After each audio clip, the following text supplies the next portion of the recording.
अदिति की शादी होने वाली थी, लेकिन दहेज की वजह से वह बहुत परेशान थी। वह एक हॉस्पिटल में नर्स का काम करती थी। लड़के की मां ने बड़े ही छुपे तरीके से बहुत सारे दहेज की डिमांड की थी और साथ ही ये भी कहा कि अगर किसी तरह भी यह बात मेरे बेटे को बताई गई कि मैंने दहेज की डिमांड की है तो ये रिश्ता ख़त्म समझना। अदिति के माता पिता अच्छी तरह समझते थे कि अगर यह रिश्ता हाथ से चला गया तो न सिर्फ नया रिश्ता ढूंढना बहुत मुश्किल होगा, बल्कि उन्हें इस बात का भी यकीन था कि उनकी बेटी फिर कभी शादी नहीं करेगी। अपने पिता की परेशानी देखते हुए अदिति ने अस्पताल से एक छोटी सी बच्ची को चोरी किया और फिर उसके बाद वह बच्ची किसी को बेच दी। बच्ची की कीमत 10 लाख रुपए लगाई और ये पैसे दहेज के सामान के लिए काफ़ी थे। दहेज का मसला तो हल हो गया था, लेकिन जब अदिति की शादी हुई और शादी के 10 साल तक उसके घर में कोई औलाद ना हुई तो उसके पति के तेवर बदलने लगे और अदिति के सास ससुर भी अपने बेटे के कान भरने लगे। इसीलिए अदिति के पति वीर ने उसको तलाक देकर घर से निकाल दिया। मायके वालों ने भी अदिति को अपने पास नहीं रखा तो वह सड़कों पर भीख मांगने लगी। एक बार भूख से निढाल होकर वह एक नाले में गिर गई तो एक लड़की ने बेहोशी की हालत में उसे नाले से निकाला और उसे अपने घर ले आई। लेकिन जब अदिति को होश आया तो वह उस लड़की को देखकर दंग रह गई, क्योंकि अदिति की जब पढ़ाई पूरी हो गई उसके माता पिता को इस बात का यकीन था कि उनकी बेटी को अच्छी जॉब मिल जाएगी। पहले तो अदिति प्राइवेट स्कूल में टीचिंग करती रही और स्कूल में उसको सिर्फ 10,000 रुपये की सैलरी मिलती थी, जो कि महंगाई के इस दौर में उनके पूरे परिवार के लिए काफ़ी नहीं थी। फिर एक गवर्नमेंट हॉस्पिटल में अदिति को एक नर्स की जॉब मिल गई। उसके माता पिता बहुत खुश थे क्योंकि सैलरी भी बहुत अच्छी थी। हॉस्पिटल में ही उसकी मुलाकात वीर से हुई, जो कि वहाँ लेबोरेटरी इंचार्ज था। वीर ने अदिति से शादी करने को कहा, लेकिन अदिति को शादी की जल्दी नहीं थी। वह इस बात की तसल्ली करना चाहती थी कि वीर किस तरह का इंसान है, क्या वह इस काबिल है कि वह शादी के बाद उसका साथ दे सके। उसने अपने दोस्तों के साथ मिलकर वीर को आजमाने की कोशिश की और उसकी सहेलियों ने इस बात का पता निकाला और फिर अदिति को इस बात का यकीन हो गया कि वीर एक अच्छा इंसान है। जब हर तरीके से तसल्ली हो गई तो फिर अदिति ने वीर से कहा कि अपने माता पिता को मेरे घर भेज दो। यह सुनकर वीर बहुत खुश हुआ। उसने अपने माता पिता से बात की। फिर इस तरह वीर के माता पिता अदिति को देखने उसके घर आए। अदिति उनको बहुत पसंद आई और अदिति के माता पिता भी बहुत खुश थे क्योंकि यह एक अच्छा रिश्ता था। उन्होंने देखा कि वीर गवर्नमेंट जॉब करता है और एक खूबसूरत लड़का है। फैमिली और ख़ानदान अच्छा था, लेकिन एक बात ने ही अदिति के माता पिता को परेशानी में डाल दिया। जब वीर की मां ने उनसे अकेले में बात की और बड़ी ही राजदारी से कहा कि देखिए, आजकल के ज़माने में हर माँ बाप अपनी बेटी को अच्छे तरीके से विदा करते हैं और मैं इस बात की उम्मीद करती हूँ कि अपनी बेटी के दहेज के बारे में आप लोगों को किसी तरह का एतराज़ नहीं होगा और आप भी अपनी बेटी को अच्छी तरह विदा करेंगे। ये तो आजकल का रिवाज है और हमें भी इस दौर में जीना है, इसीलिए किसी तौर पर हम इसको झुठला नहीं सकते। अदिति की मां ने कहा, बहन आप फिक्र ना करें, हम अपनी बेटी को खाली हाथ नहीं भेजेंगे और आप लोगों को शिकायत का मौका नहीं मिलेगा। अदिति ने ये बात सुन ली और दिल ही दिल में परेशान हो गई। वह इस बात पर परेशान हुई जब वीर की मां ने कहा कि यह बात छुपी ही रहनी चाहिए और किसी तरह भी मेरे बेटे के कानों तक ये बात नहीं पहुंचनी चाहिए कि मैंने आप लोगों से दहेज के लिए कहा है। अदिति बहुत परेशान थी। वह वीर से बात भी नहीं कर सकती थी क्योंकि उसे इस बात का डर था कि अगर वीर ने अपनी माँ से बात की तो ये रिश्ता हाथ से चला जाएगा और वह किसी हाल ये नहीं चाहती थी कि वीर से उसका रिश्ता ख़त्म हो जाए। वह अपने पिता के हालात भी अच्छी तरह जानती थी। उनका ऐसा कोई ज़रिया नहीं था। अदिति की सैलरी से ही घर चल रहा था। अदिति का कोई भाई भी नहीं था। अदिति से छोटी 2 बहनें थीं जिनकी पढ़ाई का खर्चा भी अलग से था। इन सारी बातों की वजह से अदिति बहुत ज़्यादा परेशान थी।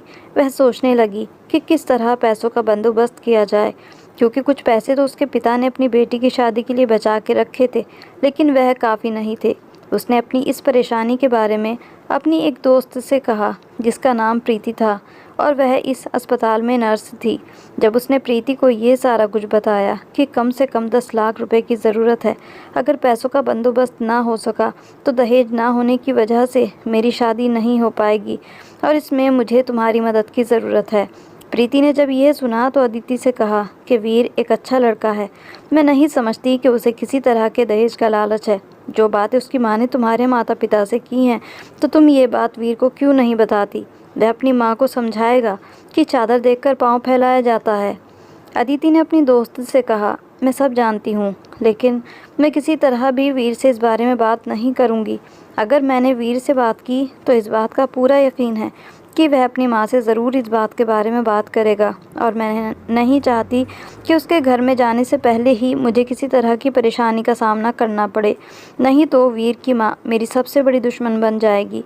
यह सुनकर प्रीति कुछ देर चुप रही और फिर कहा, मुझे सोचने का वक्त दो। मैं कोशिश करती हूँ कि तुम्हारी इस परेशानी का कोई ना कोई हल निकल जाए। एक हफ्ते के बाद प्रीति ने अदिति से अकेले में बात की और कहा, देखो, पैसों का बंदोबस्त हो जाएगा, लेकिन ये मामला इतना आसान नहीं। लेकिन हमें एक ऐसा काम करना पड़ेगा जो कि बहुत ख़तरनाक है और पकड़े जाने पर हमारी जॉब भी जा सकती है। लेकिन अगर थोड़ी सी चालाकी से काम किया जाए तो मुमकिन है। प्रीति की बात सुनकर अदिति ने कहा कि खुलकर बात करो, क्या कहना चाहती हो? ऐसा कौन सा काम है? प्रीति ने बताया कि हमें हॉस्पिटल से एक बच्चा चुराना होगा और एक गिरोह के हवाले कर देना होगा। वह हमें 10 लाख रुपए देंगे। अदिति ने जैसे ही ये बात सुनी तो उसके रोंगटे खड़े हो गए और उसने प्रीति से कहा, कैसी बातें कर रही हो? ये तो बहुत ख़तरनाक काम है। नौकरी के अलावा हमारी जान भी जा सकती है। प्रीति ने कहा कि परेशान होने की ज़रूरत नहीं, यह काम बहुत प्लानिंग के साथ होगा। सारी रात अदिति प्रीति की इस बात को सोचती रही और फिर उसने ये तय किया कि वह इस काम को अंजाम देगी। रात को ड्यूटी के दौरान उसने एक बच्ची वार्ड से उठाई और अस्पताल के गेट तक उसने वह बच्ची प्रीति के हवाले की। प्रीति ने वह बच्ची एक गिरोह के हवाले की। इस काम के लिए उन्हें कैश पेमेंट भी दी गई। अदिति ने अपनी दोस्त का शुक्रिया अदा किया और फिर वह पैसे लेकर अपनी माँ के पास आई। अदिति ने अपनी माँ से यही कहा कि मैंने वीर की माँ की बात सुन ली थी और मैं जानती थी कि बाबा इसी वजह से बहुत परेशान है। उसने वह पैसे अपनी माँ के हाथ पर रख दिए। तो माँ ने जब इतने सारे पैसे देखे तो अपनी बेटी से पूछा कि पैसे कहाँ से आए हैं। अदिति ने अपनी माँ को बताया कि माँ, मेरी एक दोस्त है, मैंने उससे उधार लिया है और अपनी सैलरी से थोड़ा थोड़ा करके मैं उसे पैसे वापस करती रहूँगी। आपको इस बारे में परेशान होने की ज़रूरत नहीं। अदिति और उसके माता पिता की परेशानी ख़त्म हो गई। उन्होंने वीर की माँ की सारी डिमांड पूरी कर दी थी और इसी तरह अगले महीने अदिति की शादी की तारीख पक्की हो गई। अदिति की शादी हुई तो वे बहुत खुश थी और दोनों के माता पिता भी बहुत ज़्यादा खुश थे। सबसे ज़्यादा खुश तो वीर की माँ थी, क्योंकि उन्हें मुंह मांगा दहेज जो मिल गया था। दूसरी तरफ वह लोग जिन्होंने बच्ची खरीदी थी, उन्होंने उसे एक कोठा चलने वाली औरत को बेच दिया। ये उन लोगों का धंधा था, वह बड़ी ही चालाकी से कर रहे थे। इस तरह वक्त गुजरने लगा और अदिति और वीर की अच्छी ज़िंदगी गुजर रही थी। घर में कोई झगड़ा नहीं था, लेकिन अदिति अंदर ही अंदर बहुत बेचैन रहती थी। वह अक्सर उस बच्ची के बारे में सोचती थी जिसको उसने अपनी माँ से अलग किया था। उस बच्ची की माँ को अलग वार्ड में रखा गया था क्योंकि माँ की हालत बहुत ख़राब थी। कई दिनों तक वह अस्पताल में एडमिट रही और नर्स ही बच्ची की देखभाल कर रही थी क्योंकि उसे सांस की परेशानी थी। फिर जब बच्ची की हालत खतरे से बाहर हुई तो अदिति ने उस बच्ची को अपनी माँ से हमेशा हमेशा के लिए जुदा कर दिया। जिस औरत के पास उस बच्ची को बेचा गया था, उसने उस बच्ची का नाम परी रखा। परी की माँ को जब ये बात पता चली कि उसकी बच्ची को कोई उठाकर ले गया है तो वह बेहाल हो गई थी। अदिति परी की माँ का घर भी जानती थी और प्रीति के द्वारा ही उसने पता किया कि परी की माँ अपने बच्चे के लिए बहुत बेचैन है। परी से पहले उसके 3 बेटे थे और 3 बेटों के बाद परी इकलौती बेटी थी, जो कि ख़ानदान वालों के लिए बहुत बड़ा तोहफ़ा थी। परी के पिता को बेटी की बहुत तमन्ना थी और बड़ी ही मुरादों के बाद परी पैदा हुई थी। लेकिन यूं परी के अचानक गायब होने पर उसके माता पिता सदमे में थे। खासकर उसकी माँ बहुत बड़े सदमे से गुजर रही थी। इस वजह से अदिति बहुत ज़्यादा परेशान थी और वह अंदर ही अंदर घुटती रहती थी। वह अपनी परेशानी को अपने पति से भी नहीं कह सकती थी क्योंकि ये ऐसा राज था जो वह किसी को नहीं बता सकती थी। सिर्फ उसकी दोस्त प्रीति ही इस बारे में जानती थी। आज परी की माँ को अस्पताल लाया गया। उसकी हालत बहुत ख़राब थी। उसकी दिमागी हालत ठीक नहीं थी। हर समय एक ही बात की रट लगाए हुई थी, मेरी बेटी कहाँ है, लेकिन किसी के पास कोई जवाब नहीं था। परी को बड़ी ही राजदारी से हॉस्पिटल से गायब किया गया था।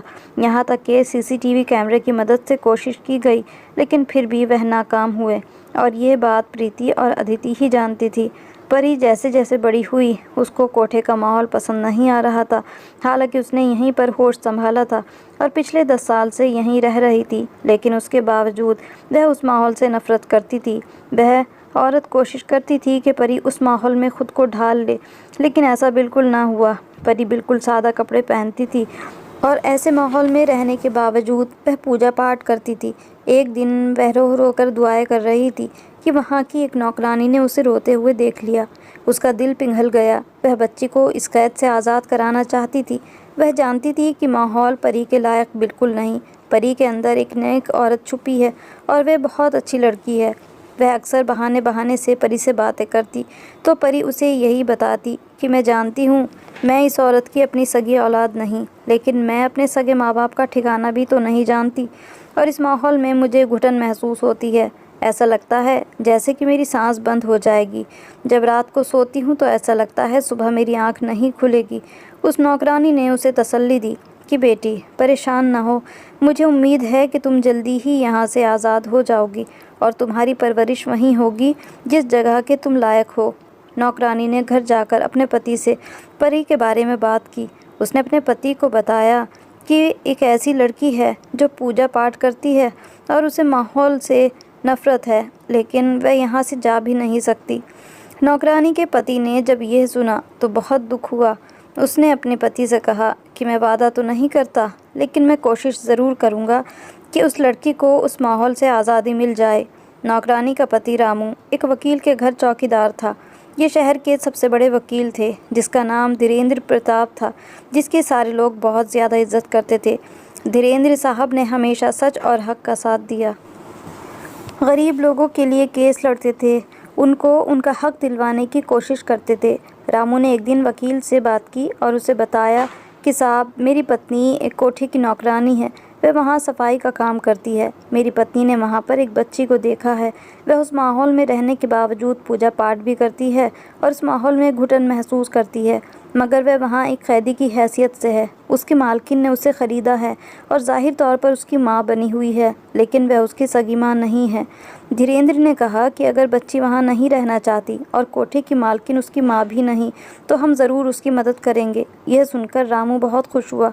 घर आकर उसने अपनी पत्नी से बात की और उसे बताया कि मैंने साहब से बात की है, वह ज़रूर उस बच्ची को वहाँ से निकाल पाएंगे। नौकरानी दिल ही दिल में बहुत खुश हुई। वह जब परी को इस हालत में देखती थी तो उसका दिल बहुत दुखी हो जाता था। वकील ने नौकरानी से मुलाकात की और उससे कहा कि आप किसी तरह उस लड़की को घर की 4 दीवारी से बाहर ले आइए, बाकी मामला मैं खुद संभाल लूँगा। नौकरानी ने एक अच्छे मौके की तलाश थी, लेकिन फ़िलहाल उसे ऐसा मौका नहीं मिल रहा था। एक दिन कोठे पर बहुत बड़ी महफिल जमी हुई थी। सारे लोग मेहमानों की मेहमान नवाजी में लगे हुए थे। ये अच्छा मौका था। जब परी कमरे में अकेली बैठी थी, नौकरानी ने उसे अपने साथ लिया और सबसे आंख बचाती हुई उस कोठे से बाहर ले आई। वकील साहब पहले ही गाड़ी में उसका इंतज़ार कर रहे थे और यूं वह बच्ची को लेकर वहाँ से निकल गए। वकील साहब उस बच्ची को अपने घर ले आए और वह बच्ची को देखकर काफ़ी इमोशनल हो गए। पिछले कई सालों से उनके यहाँ भी औलाद नहीं थी। उसने परी के सर पर हाथ रखा और कहा, तू आज से हमारी बेटी है, आज से हम दोनों तुम्हारे माता पिता हैं। वकील की बीवी भी बहुत खुश हुई और यूं परी की शक्ल में उनको अपने घर में एक जन्नत मिल गई। परी बहुत अच्छी लड़की थी और इसके अलावा अपने माता पिता की सेवा करने वाली थी, लेकिन ज़िंदगी में उसे हमेशा एक चीज़ की कमी महसूस होती रही। वह अपनी असली माता पिता के बारे में जानना चाहती थी। वह सच्चाई जानना चाहती थी कि वह कौन सी माँ है जो उसे कोठे पर छोड़ गई थी। वह उस माँ से मिलना चाहती थी और उससे पूछना चाहती थी कि उसने ऐसा जुल्म क्यों किया। हालांकि वह इस बात को नहीं जानती थी कि उसकी माँ तो बेचारी अभी भी उसकी याद में तड़प रही है और उसकी मुजरिम तो प्रीति और अदिति हैं, जिन्होंने उसे अपनी माँ से जुदा किया। 10 साल तक अदिति के औलाद नहीं हुई तो वीर के तेवर बदलने लगे। शुरू में अपनी पत्नी से बहुत प्यार करता था, अब अदिति उसके दिल से उतर चुकी थी। वह अपनी पत्नी से ऊब चुका था और रही सही कमी उसकी माँ ने पूरी कर दी। वह हर वक्त अदिति के बारे में अपने बेटे के कान भरती थी कि मेरी मानो तो इसको चलता करो, मैं तुम्हारी दूसरी शादी कराऊंगी। इस तरह की बातें करके उसने अपने बेटे को अदिति के खिलाफ भड़का दिया और आखिरकार एक दिन ऐसा भी आया जब वीर ने अदिति को तलाक देकर घर से निकाल दिया। वह अपने पति की मिन्नतें करती रही थी कि ऐसा ना करो, मुझे अपनी ज़िंदगी से मत निकालो, लेकिन उसने अदिति की एक ना सुनी और धक्के देकर घर से निकाल दिया।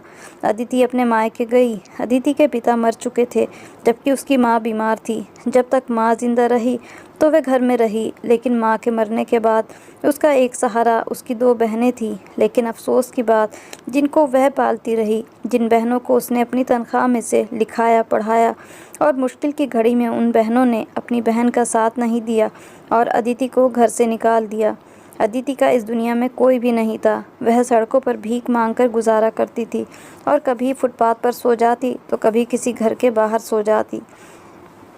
उसकी ज़िंदगी बहुत तकलीफ़ों से भरी हुई थी। वह हर समय दुआ करती थी कि उसे दुनिया से उठा ले, लेकिन साथ साथ इस बच्ची के बारे में सोचकर बहुत रोती थी। प्रीति के घर गई तो वहाँ ताला लगा हुआ था। वह कहीं दूसरे शहर जा चुकी थी। वह भीख मांगने के बहाने परी की माँ को देखने ज़रूर जाती थी। उसके 3 बेटे थे जो अपनी माँ का बहुत ख्याल रखते थे, लेकिन अभी भी उसकी ज़िंदगी में एक ही कमी थी, वह थी बेटी की। और वह बेटी जो पैदा होने के कुछ ही दिनों बाद अचानक गायब हो गई थी। परी की पढ़ाई पूरी हुई और डॉक्टर बन गई। एक दिन अदिति भूख से निढाल होकर सड़क के किनारे चल रही थी कि सर चकराया और वह एक गंदे नाले में जा गिरी। इत्तेफाक से परी गाड़ी में वहां से गुजर रही थी। उसने जब औरत को नाले में गिरता देखा तो गाड़ी से नीचे उतरी, लोगों से मदद के लिए पुकार की। बेहोशी की हालत में अदिति को नाले से बाहर निकाला गया। परी अदिति को अस्पताल लेकर गई और वहां उसका इलाज किया गया। होश में आने के बाद उसने अदिति से पूछा कि इस दुनिया में तुम्हारा कौन है। अदिति ने परी को जवाब दिया कि इस दुनिया में मेरा कोई भी नहीं। वह अदिति को अपने साथ घर ले गई और कहा कि ठीक होने तक आप हमारे घर में रहेंगी, इसके बाद मैं आपको एक आश्रम में छोड़ आऊँगी, वहाँ पर आपका बहुत ख्याल रखा जाएगा। अदिति को लगता था कि यह सब कुछ उसके साथ जो हो रहा है ये उसके गुनाहों की सज़ा है कि उसने एक मासूम बच्ची को चोरी किया और उसकी माँ से जुदा कर दिया था। वह पछतावे की आग में जलती रहती थी और बहुत रोती थी। एक दिन परी ने उससे रोने की वजह पूछी तो उसने अपने दिल का बोझ हल्का करने के लिए यह सच्चाई परी को बताने का फ़ैसला किया। उसने बताया कि आज से 25 साल पहले मैंने एक छोटी सी बच्ची को उसकी माँ से अलग किया था और सारी कहानी सुना डाली कि कैसे उस बच्ची को एक कोठे तक पहुंचा दिया गया। परी ने जब यह सुना तो अदिति को अपने साथ लिया और कहा वह कौन सी जगह थी जहां आपने उस बच्ची को छोड़ा था। अदिति ने परी को वह बिल्डिंग दिखाई जो अब सुनसान पड़ी थी। परी उस जगह को कैसे भूल सकती थी जहां उसने 10 साल गुजारे थे। परी ने अदिति से कहा, क्या तुम उस औरत को जानती हो जिसकी बच्ची को तुमने चुराया था? अदिति ने कहा, हाँ जानती हूँ। वह अभी तक अपनी बच्ची के लिए बेचैन है। उसके 3 बेटे हैं जो हर वक्त अपनी माँ की सेवा करते हैं, उसका बहुत ख्याल रखते हैं, लेकिन वह औरत उस बच्ची को नहीं भूल पाई। परी ने अदिति से कहा कि मुझे उस औरत के पास ले चलो। अदिति परी से बार बार पूछ रही थी कि बेटा तुम मुझसे क्यों मिलना चाहती हो, तो परी यही कहती कि वहीं जाकर ही आपको बताऊंगी। अदिति परी को उस औरत के पास ले गई जो उसकी सगी माँ थी। परी की माँ के बाल बिखरे हुए थे, वह बूढ़ी हो चुकी थी और आंखों की रोशनी भी काफ़ी कम हो गई थी। वह परी को पहचान नहीं पा रही थी क्योंकि उसे साफ कुछ दिखाई भी नहीं दे रहा था।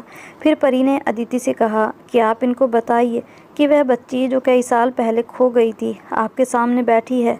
यह सुनकर तो अदिति को एक ज़ोर का झटका लगा क्योंकि वो खुद नहीं जानती थी कि वह परी ही है जिसका सालों पहले अदिति ने लालच में आकर सौदा किया था और उसे नर्क में जलने के लिए छोड़ दिया था। लेकिन अब अदिति को इस बात का एहसास हो गया कि आज उसे अपने किए गुनाह का पश्चाताप करने का मौका मिल रहा है। इसीलिए उसने सारी सच्चाई परी की माँ के सामने बता दी। परी अपनी माँ के सामने बैठ गई। उसने परी को ध्यान से देखा और फिर परी ने उसके माथे से बाल हटाए। परी के माथे पर एक पैदाइशी काला निशान था जिसको उसकी माँ ने पहचान लिया। 25 साल बाद वह अपनी बेटी से मिल रही थी। इसमें परी को गले से लगाया और बहुत रोई। अदिति दोनों से माफ़ी मांगने लगी कि मैं ही जालिम हूँ जिसने आप दोनों को जुदा किया और उसकी सज़ा मुझे मिल चुकी है। मैं आप दोनों से माफ़ी मांगती हूँ। परी और उसकी माँ ने अदिति को माफ़ कर दिया। अदिति से कहा कि आज के बाद आप हमारे साथ ही रहेंगी। जब वकील साहब को ये सच्चाई पता चली तो वह भी बहुत खुश हुए कि ऊपर वाले ने आज परी को और उसकी माँ को एक दूसरे से मिला दिया। परी अक्सर कहा करती थी कि मेरी 3 माएँ हैं, एक माँ जिसने मुझे जन्म दिया, दूसरी माँ वकील साहब की पत्नी जिसने उसे मोहब्बत की और प्यार से पाला, और अदिति को भी वह अपनी माँ ही कहती थी। अदिति हर समय परी को दिल से दुआएं देती थी कि जिस औरत ने उसकी माँ को उससे दूर किया उसको भी माफ़ कर दिया और उसे अपनी माँ बना लिया।